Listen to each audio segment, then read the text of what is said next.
Hey guys, so I thought that I would go through some flowers that are available at the moment. In Australia we're in summer and we've got some beautiful flowers available at the moment, and although being a florist, what is it, going on 5 years now, there's still some flowers that I don't know off the top of my head anyway, everything about them. So it's good revision for me, but it's also good to just have this information for if you need flowers for an event that you might be throwing, or just for personal information, because we have so many beautiful flowers, and if you're a flower lover like me, all of that sort of stuff just is fascinating. So I've got 1, 2, 3, 4, 5 flowers, and so I hope you enjoy this and I hope you learn something, and please feel free to share anything that you know about these flowers that I share, because I don't know absolutely everything and I don't remember everything, so yeah, you're more than welcome to share what you know. So the first of the flowers that I'm going to share are one of my absolute favourites, and they are of course a sunflower. So I got these smaller headed sunflowers because I was going to use them in a design that I will share with you guys. I also am planting sunflowers. I am going to share that journey. My seeds are so old, so I'm not exactly sure if it's going to work, but anyway, it's all part of the learning process. So sunflowers are, at least according to what I will tell you, because I don't know how true it is that people know the origins of all flowers, because sometimes, you know, like a hydrangea, they, which I'll talk about, they're originated in Japan or in different parts of Asia, but then they're also known to be from North America as well. So these are North American. They're such a beautiful flower. They're available from summer to autumn, but can, due to, I don't know, sometimes weather, I guess, and greenhouse grown sunflowers, they can almost be available year round, and obviously the quality of them will change depending on what time of year and where they've come from. What else was I going to say? Oh, so you may recognize sunflowers as this dark center with the yellow petals, but there are actually other types of sunflowers. I'm not familiar with all the names, but for example, we've got the traditional sunflower we all know, then there's white sunflowers, there's teddy bear sunflowers. The teddy bear sunflowers are what I would just describe as fluffy, so they don't have these sharp petals like this. It's basically all dense, yellow, fluffy, and they're really cool sunflower.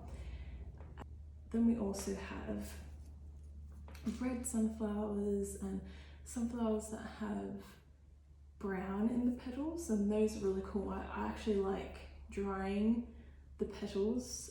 They dry really well. The next flower I'm going to share with you guys is the hydrangea.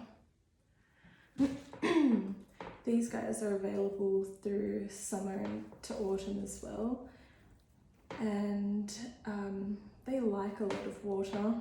Like I was saying before, the hydrangea has been said to be of Japanese origin, but there are other varieties that have been found in, say, North America and elsewhere. There's such a great, beautiful, but big-headed flower. When you use them in wedding work, they're really great in arches and even big vase arrangements, because look at that head is it's almost as big as my head. If you are to use it in wedding work, putting them in your floral arches is really good because it covers a lot of space, but it's also impactful. So they last for, or can last up to 2 weeks with good conditioning. Depends on at what stage they've been harvested and what stage you've bought them. This one's just from my garden, and they like to drink a lot of water, so you just make sure you keep topping up that water. The other thing with hydrangeas is you can dry them. So what I like to do is I just like to hang them upside down, and they just dry really easily. The paniculata hydrangea are one of my favorites to dry. If they wilt, you can submerge them in water.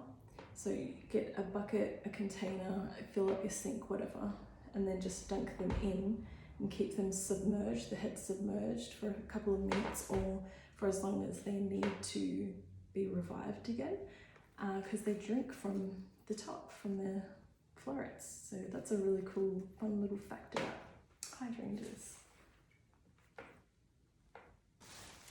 The next flowers I will show you are called celosias. In particular, these are called feather celosias. They come in an array of colours as well. This is one of my favourite colours. There's also this kind of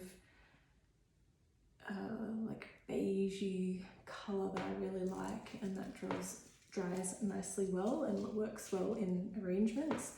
This colour will fade, so it won't keep the colour. It'll go a soft pink, and then eventually, like all flowers do, they eventually go brown. So these have quite a long vase life as well.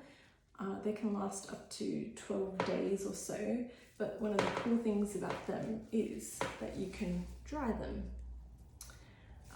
So like with all flowers, you need to make sure that they're getting enough water, that each time that you put them in, that you change the water, you just snip some of your ends. Otherwise, if you just want to dry them, I would pull the leaves off. This is such a fiddly, monotonous task to pull them off, especially because they kind of get a bit stringy like that. But just for my visual preference, I will take them off. I'll take that extra step and pull them off just like what I'm doing right now, and then hang them up to dry somewhere. Good. The next flowers I will show you are dahlias. So these two are available from summer to autumn, and they are a beautiful flower. You can get, these little tighter ones. There's so many varieties of these as well. So they come in so many colors, reds, whites, pinks, yellows, just probably every color imaginable. They're a bit of a top-heavy flower. Great for all kinds of designs, but they do have a short vase life.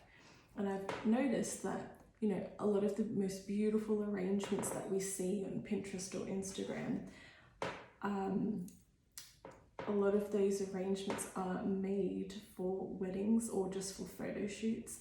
And so this flower, even though it's so beautiful, it doesn't have such a long vase life. So if you do want them just to put in a vase or something like that, then I would suggest keeping in your mind that they don't last a hell of a long time. Even right now, these are a little bit old, and I'll be using them in an arrangement to show you guys. So it's not something that I would buy wilting like this normally, but they are great for weddings because of their short vase life. They're just such a good wedding flower, and they look beautiful because of their different textures and all the different colors that you can get them in. So they're definitely a wedding favorite.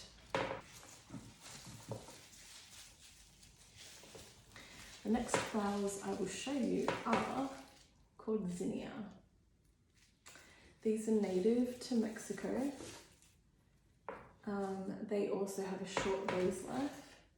They're such an interesting flower. They come in so many different colours. They come in a rainbow of colours because they probably come in every colour, even blue. I don't know, but they come in lots of colours. They're such a pretty flower. They great for wedding work. I feel like unless you absolutely love a flower and are okay with the fact that the vase life is short, a lot of the short vase life flowers are really good for weddings. This flower in particular reminds me of a dahlia and a bit of a gerbera as well, or gerbera, however you want to pronounce it. It's just an interesting petal system going on there. It definitely would add texture and just interest to any arrangement. So these are the 5 flowers available during summer in Australia. Hydrangea, feather celosia, sunflowers, dahlias and zinnia.